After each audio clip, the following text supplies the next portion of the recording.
Bom, respondendo aí a questão 2, né, da prova aí dada pelo professor Leandro. Bom, a segunda questão, ela fala sobre a importância, né, da descrição morfológica e interpretação da descrição. Bom, a princípio a gente já começa pelo sentido da palavra, né, morfologia, que seria o estudo, né, logia, e morfo seria forma, né, o estudo das formas ali do solo, o que o solo apresenta, né? E, bom, como eu acabei de falar, a descrição da morfologia, ela realmente mostra pra gente o que o solo está mostrando, né? Você vai olhar ali determinado solo, se ele é mais arenoso, é mais argiloso, ele é um solo onde tem muito cascalho, se ele é um solo escuro, claro, vermelho, amarelo, né? É para isso aí que a gente utiliza a morfologia do solo, né? Para realmente conseguir enxergar o solo e para a gente ter uma noção, né? Do que o solo ali está apresentando para a gente, do que ele está mostrando, né? E essas características, elas são visíveis a olho nu, né? São perceptíveis a olho nu. Você consegue ver se o solo é muito encharcado, se ele é bem drenado, se ele é muito seco, né? Isso aí tudo faz parte dessas características aí morfológicas do solo. E a utilização dessas características, né? Para que serve? A gente vai e olha um solo, por exemplo, arenoso. Nós já temos uma noção, né, do que nós podemos ou não fazer com esse solo. Geralmente um solo muito arenoso, né, ele tende a ter uma quantidade, claro, um solo, né, qualquer, né, sem colocar manutenção correta nem nada do tipo. Mas um solo arenoso por si só, ele já tem uma menor capacidade de armazenamento de água, né? Boa parte dos solos que a gente vê aí arenoso, a quantidade de matéria orgânica nele é reduzida, né? São solos um pouco mais claros, então a quantidade de óxido de ferro nele é reduzida, né? E por aí vai. Então nós sabemos que são solos mais leves, né? São solos menos densos, até para a retirada de amostragem de solo, né? O procedimento é feito de forma diferente, porque o solo mostra para a gente que tem que ser feito de forma diferente, né? Você tem estrados diferentes aí que são utilizados, né, tanto para um material mais duro, um material mais argiloso, quanto um material mais solto, mais mole, que seria um material arenoso, por exemplo, né? E as características, elas são mostram para a gente, né, inclusive aí de onde esse solo veio, de onde ele, né, de mais ou menos de qual material que ele é advindo, né? Qual o tipo de levantamento que a gente pode fazer para a identificação correta, né, a classificação correta desse solo.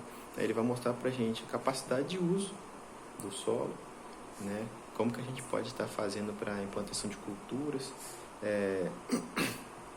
a habilidade desse solo em suportar determinadas plantas. Por exemplo, um solo arenoso, né, ele é indicado, por exemplo, para solo de produção de raízes, por exemplo, né, com um plantio aí de uma mandioca, um desenvolvimento ótimo, se você tiver as condições aí de irrigação tudo certinho, né, um solo mais leve, a raiz consegue se desenvolver com mais facilidade, né. Só que em contrapartida, é um solo que carece de uma carga maior de adubo, né, no caso aí de um pouco mais pesado, devido ao potencial de lixiviação dele também ser maior, né?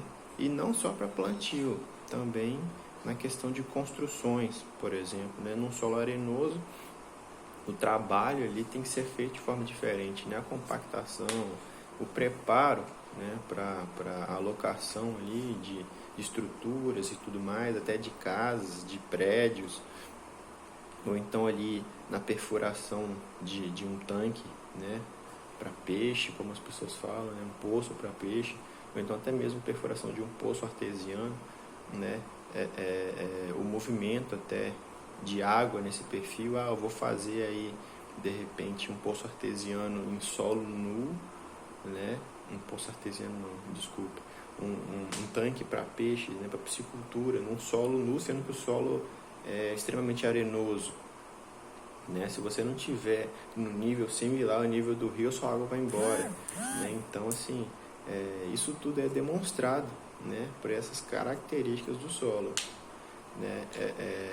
Inclusive, essas características nos mostram a resposta que o solo provavelmente vai dar, né, ao manejo que é exercido nele, né? Bom, a resistência também à degradação, né, ou então em processos erosivos, igual a gente vê aí, solos de morro, por exemplo, descampado. Se for um solo um pouco mais arenoso, a chuva que der, desce tudo. Então, assim, no tocante geral para projeto, implantação de cultura, implantação de construções, manejo do solo, adubação, manejo de irrigação, bom, mas o que? As características do solo no geral, nas características, igual eu estava falando sobre a questão de manejo, característica física, química e morfológica do solo, né? Isso daí tudo é importante para que a gente possa predizer para que o solo mais é apto, né? Até, assim, claro que tudo pode ser adaptado com o manejo correto, tudo certinho, mas a gente tendo já uma noção do que fazer, tendo conhecimento, né, do que fazer com aquele solo ali, a gente consegue fazer um trabalho muito mais efetivo, né? E essa morfologia do solo traz isso para a gente, né? Traz esse norte, traz esse guia aí para que a gente possa estar fazendo um trabalho mais bem feito, né? Inclusive, nós temos N observações aí, né, sobre os perfis, né, do solo na hora da retirada de amostras, né, ou então, no caso de estudos aí em trincheiras, né, que são de mais fácil visualização, a gente consegue ter uma noção melhor, né? Esse solo aqui, ele é um neossolo, é um cambissolo, é um argissolo, é um latossolo, ferroso, né? São solos mais temperizados, mais velhos. Esse solo aqui, ele é mais cascalhado, então a gente já imagina que você consegue trabalhar com maquinário, mas depende do tamanho dos cascalhos, calhaus, matacões, né? Se realmente é um solo agricultável, quais os tipos de culturas que a gente pode implantar, né?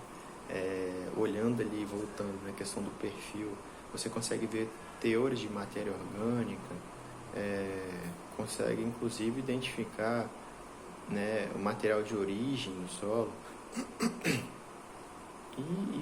né, e N outras coisas. A gente consegue ver densidade, né, do solo, se é um solo muito poroso, se é um solo que é pouco poroso, se é um solo muito denso, se ele é pouco denso, se é um solo que de repente ele está com uma deficiência de determinados minerais, né? Então, assim, essa análise morfológica do solo vai dizer para a gente ali, a gente vai conseguir ter uma leitura bem legal, né, do que a gente precisa, do que a gente necessita para poder otimizar o uso do solo, né? Igual, por exemplo, na questão mesmo do trabalho com o solo, né? Você meter um trator num solo muito cascalhado, né, gradear e arar, a chance de quebrar um implemento é muito grande, a chance de você acabar quebrando o equipamento, acabar tendo um prejuízo é muito grande, né? Então essa parte de morfologia, né, ela ajuda a gente bastante nesse ponto aí, né, para interpretação de análise de solo e N outras coisas. A gente vê a questão de fósforo remanescente, a gente já tem uma noção, né, sobre os materiais ali, né, um solo arenoso, ele não retém tanto fósforo quanto um solo argiloso, e por aí vai, as teorias de potássio, de fósforo, de nitrogênio, a gente já tem mais ou menos uma noção esperada, né, do que cada solo ali vai dizer para a gente na interpretação da análise de solo, né? E a interpretação dessa descrição é o divisor de águas, né? O divisor de águas é o que vai dizer para a gente se o uso do solo realmente, de fato, né, vai ser feito ali da maneira correta ou se simplesmente, né, vai ser ignorado, né? Então isso daí é a resposta do segundo vídeo.